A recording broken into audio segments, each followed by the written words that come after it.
Thank you very much, Vice President Pence, for helping. Where's our Vice President? Great job. Great job. To restore American leadership in space. So important. Cabinet members, General Silva, Deputy Secretary Shanahan, Acting Administrator Lightfoot, members of Congress, and the National Space Council. Thank you all for being here, and especially, Mike, as I said, I want to thank you. I know how active you've been and how important this is to you, so we appreciate it. Thank you very much. We also welcome astronauts Christine Koch and Peggy Whitson. Christina, thank you. Peggy, thank you very much. Peggy recently returned from the International Space Station and has now spent an incredible 665 days in space. You'll have to explain that. That sounds tough. More than any other American, more than any woman ever. Finally, we're honored to be joined by Apollo astronaut Jack Schmitt. Exactly 45 years ago, almost to the minute, Jack became one of the last Americans to land on the moon. Today, we pledge that he will not be the last, and I suspect we'll be finding other places to land in addition to the moon. What do you think, Jack? Where's Jack? What do you think, Jack? Huh? We'll find some other places out there? There are a couple of other places, right? We should. Learn from the moon. We'll learn. The directive I'm signing today will refocus America's space program on human exploration and discovery. It marks an important step in returning American astronauts to the moon for the first time since 1972 for long-term exploration and use. This time, we will not only plant our flag and leave our footprint, we will establish a foundation for an eventual mission to Mars and perhaps someday to many worlds beyond. This directive will ensure America's space program once again leads and inspires all of humanity.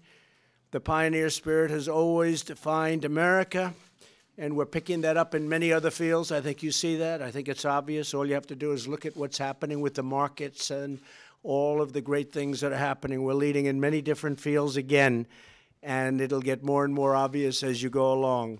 After braving the vast unknown and discovering the new world, our forefathers did not only merely sail home and, in some cases, never to return.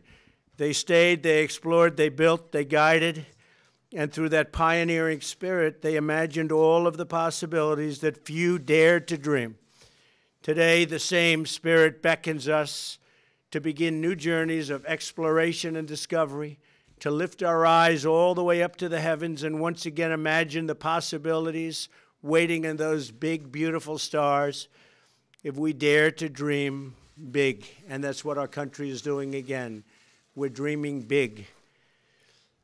This is a giant step toward that inspiring future and toward reclaiming America's proud destiny in space.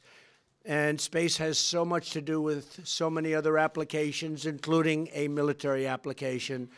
So we are the leader, and we're going to stay the leader, and we're going to increase it manyfold. I'd like to invite Vice President Pence, if he would, to say a few words. He's been leading this for me, and I appreciate it. Mr. Vice President.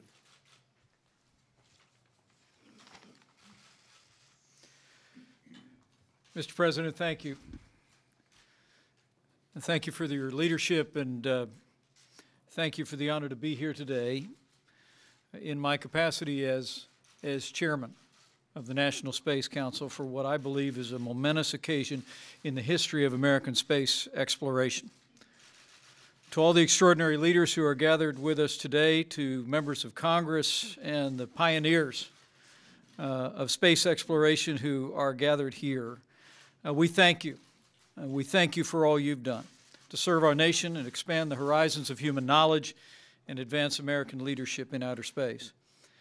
Mr. President, in signing this space policy directive, you are ensuring that America will lead in space once again. To guide this new era of American space leadership, President Trump has relaunched the National Space Council, and at the Council's inaugural meeting in October, we unanimously approved a recommendation to instruct NASA to return American astronauts to the moon, and from there to lay a foundation for a mission to Mars. Today's action by President Trump makes that recommendation official national policy for the United States of America. As everyone here knows, establishing a renewed American presence on the moon is vital to achieve our strategic objectives and the objectives outlined by our National Space Council. In pursuing these objectives, Mr. President, we will, as you said, enhance our national security and our capacity to provide for the common defense of the people of the United States of America. We will also spur innovation, as the space program has always done, Mr. President. You've reflected on it often, and we'll see jobs created that we couldn't even imagine could be created today. We'll also ensure, lastly, that the rules and values of space exploration are written with American leadership and American values. Mr. President, you've said that the pioneer spirit has always defined America.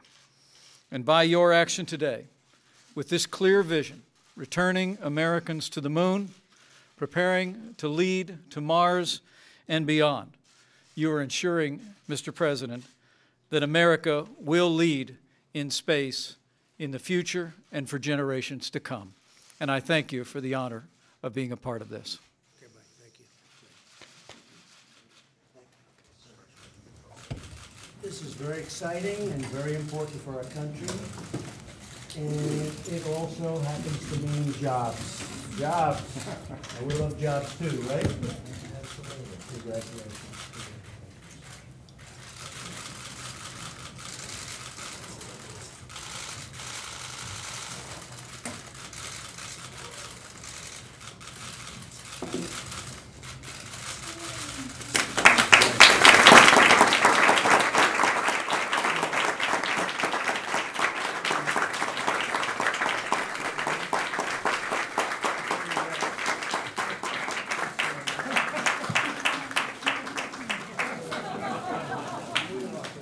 Thank you, everybody. Thank you very much.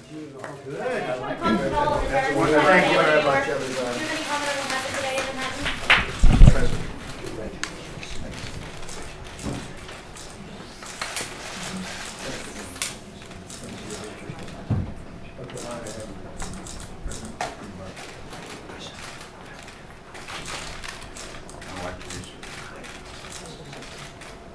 Thank you.